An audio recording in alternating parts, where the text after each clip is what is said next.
ntabwo ari ibintu bishishikaza abanyamateka mu kubyandika. Babarirwa mu mamiliyari menshi babaho kandi babayeho ubwo buzima, none nta nubwo tuzi ko babayeho. Mu by'ukuri inkuru z'ubuzima bwe abantu bazihereye ku kumva uko abakristu ba mbere bamutekerezaga. Izingiro n'intangiriro y'iyi nkuru ni uko Yesu yavutse nk'umuturage w'ubwami bw'abami bw'abaromani muri icyo mu bihugu byose byategekwaga n'abanyaroma. Luka ibice 2 umurongo wa mbere. Bivugwa ko igihe hasohokaga itegeko ryo kubarura aribwo Yesu yavutse. Umva ko ubuzima bwari bumeze muri icyo gihe mu bwami bw'abami bw'abaromani. Uyu ni Professor John Dominic Crossan, umwarimu w'amateka muri kaminuza ya DePaul muri Illinois muri Chicago. Yesu yavutse ku ngoma y'umwami w'abami Augustus. Muri icyo gihe ubukungu bwari burimo kuzamuka ku muvuduko munini muri ubwo bwami. Ni mu gihe bise Pax Romana kubera amahoro yari aganje muri icyo gihugu muri icyo gihe. Amafaranga yakoreshwaga habaga handitseho ngo Divi Filius, bivuze ngo umuhungu w'Imana. Augustus yifataga nk'umuhungu w'Imana, ubwo bivuze ko Imana yise Jules Caesar. Abaturage bose bari babizi ko umwami w'abami Auguste yari umucunguzi w'isi. Byabaga byanditse ahantu hose. Kimwe mu byabemezaga ibi ngibi byari uko yari yarazanye amahoro i Roma.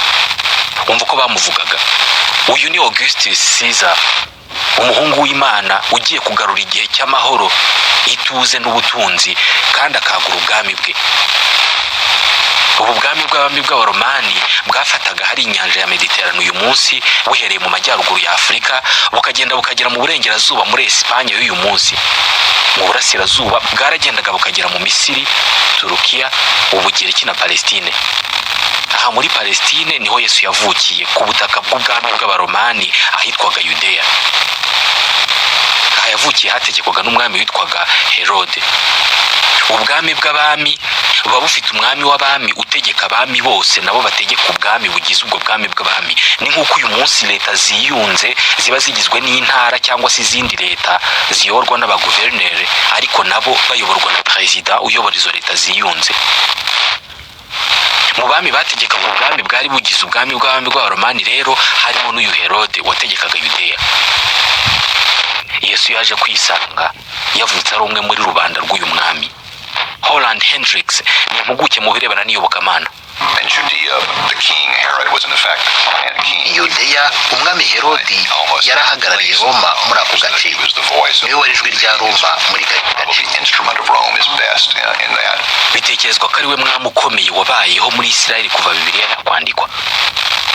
Umugabo w'igihangange ariko utakwifuza ko akundana n'umukobwa wawe kubera ko nubwo yagiraga imigambi myinshi igamije gushaka ubuhangange bw'ubwami bwe, ariko bavuga ko yahubukaga kandi akagira umwaga. Yarashishikajwe cyane no kubaka Yerusalemu, akayigira umwe mu mijyi ikomeye cyane ku isi ku buryo abantu bazajya bajya muri Yerusalemu nk'uko bajyaga Atene cyangwa si Roma cyangwa mu yindi mijyi yari mu gice cya Mediterane. Yubatse Yerusalemu nk'ubaka igikorwa remezo kigomba kuzabaho iteka ryose. Ku nkengero z'umujyi, Herode yari yarubatse umuyoboro munini w'amazi upima ibirometero birenga 60 ukajyana amazi mu wundi mujyi yari yarubatse ku cyambu. Mu guha icyubahiro umwami w'abami Jules Caesar ari nawe se wa Augustus, uyu mujyi yari yarawise Caesarea Maritima. Uyu mujyi wagaragazaga ubutegetsi bw'abaromani kuri Isirayeli mu gihe Yesu yavukaga. Ubutegetsi, umuco ndetse n'ubucuruzi bw'abaromani nibyo byagengaga imibereho ya bose muri aka gace. Nguyu umwuka n'imibereho Yesu yavukiyemo. Inkuru z'iyobokamana zivuga uburyo yavutsemo. Abyara umuhungu we w'imfura, amufubika utwenda tw'impinja, amuryamisha mu muvure kuko nta mwanya bari babonye mu icumbi. Luka ibice 2 umurongo wa 7. Bitekerezwa ko ashobora kuba yaravutse mu mwaka wa 4 mbere yuko batangira kubara imyaka bahereye kuri 1.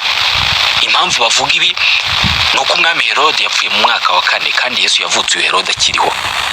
Bitekerezwa ko yavukiye kandi agakurira hafi y'inyanja ya Galileya mu cyaro cyitwaga Nazareth. Aka kakaba gace kasaga n'izingiro ry'ibikorwa bya politike muri icyo gihe. Nazareth yari mu birometero 6 uvuye mu wundi mujyi wari ukomeye cyane icyo gihe witwaga Sepphoris. Ahantu yari atuye hakozweho ubushakashatsi ngo harebwe mu by'ukuri ubuzima yabayemo. The findings are requiring us completely to rethink Jesus's social economic setting, because we really had thought of Jesus as being really out in. Ibyavuye mu bushakashatsi bw'abanyamateka byatumye abantu bongera gutekereza ku buzima n'imibereho itaruye imibereho y'abasirimu b'Abaromani b'icyo gihe. Nyamara ibisigaraamatongo byakuweyeho akora bizinesi n'ibindi bikorwa byose umuntu atakeka mu mibereho ya Yesu wafashwe nk'umubaji uciriritse. That one would not have thought characteristic of Jesus, the humble carpenter. Amateka avuga ko akiri muto agomba kuba yarakoze akazi k'ububaji no gusana ibikoresho bikoze mu biti, kubera ko se umugabo wari warashakanye na nyina witwaga Yosefu yari umubaji, kandi muri kiriya gihe muri Palestine umwana yakoraga umurimo se asanzwe akora.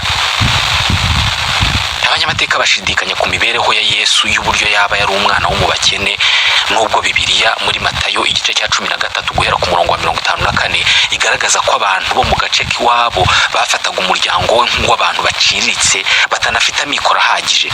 Uyu murongo wo muri Matayo ugomba kuba ari wavuyemo imvugo y'uko nta muhanuzi wabo. Ajya mu mujyi w'iwabo maze yigishiriza mu rusengero rwaho. Baratangara cyane bati, mbese ubwenge afite n'ibitangaza akora abikura he? Ese nyina ntiyitwa Mariya?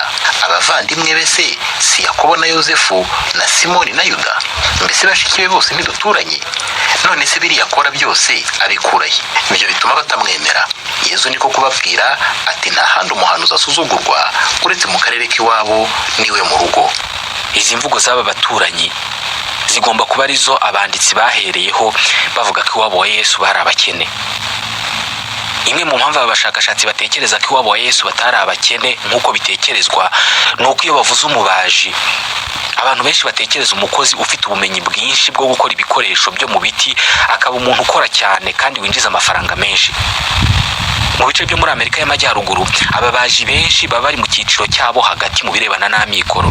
Ntabwo baba ari abakire bazwi, ariko baba ari abantu batagorwa no kubona iby'ingenzi bitunga abantu.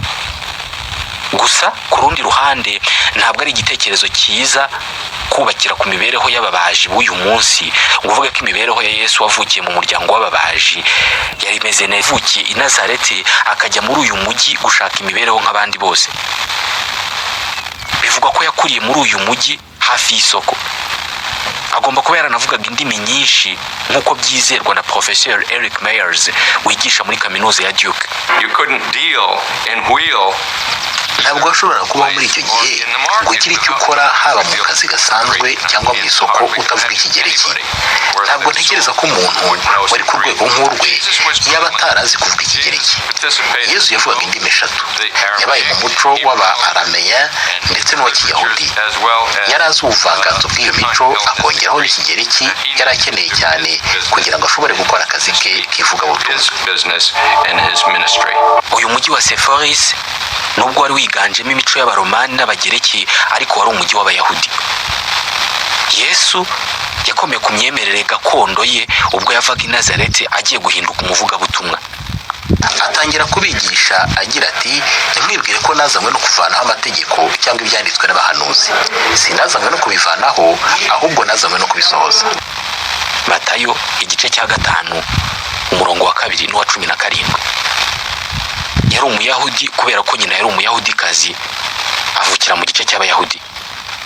Inshuti ze n'abigishwa be bose bari Abayahudi. Inshuro nyinshi yasengeye mu nsengero z'Abayahudi zitwa sinagoge. Yigishaga akoresheje inyandiko z'Abayahudi. Yizihizaga iminsi mikuru y'Abayahudi. Yavutse, arerwa, yigishwa kandi apfa akiri umuyahudi. Uyu munsi ku isi hari amasinagoge n'insengero z'Abayahudi ahantu hose. Imiryango y'Abayahudi aho iri hose ku isi iba ifite sinagoge isengeramo. Rimwe na rimwe zitwa insengero nk'izindi zose. Nyamara muri iki gihe cya Yesu hariho urusengero rumwe rwonyine ku isi. Ni urwari ruri i Yerusalemu. Ku Bayahudi bari b'icyo gihe, uru rusengero rwari i Yerusalemu rwari ryo zingiro ry'ubuzima bwabo bwose mu iyobokamana. hari umunyamateka w'umuyahudi witwa Flavius Josephus wabayeho mu mwaka wa 38 agapfa mu mwaka w'100 wavuze ko icyo gihe habagaho urusengero rumwe ku Mana imwe. Uyu niwe muntu wa hafi wabayeho muri icyo gihe wasize yanditse ku buzima bwa Yesu n'abayahudi. Muri iki gihe abayahudi nibo bwoko bwari bufite Imana imwe bukagira n'urusengero rumwe rwo kuyisengeramo. Uru rusengero rwari ingenzi cyane mu mibereho yabo kubera ko nirwo rwabahuzaga. Nubwo uru rusengero rwari ingenzi mu bayahudi, ariko Judaisme cyangwa se idini rya Kiyahudi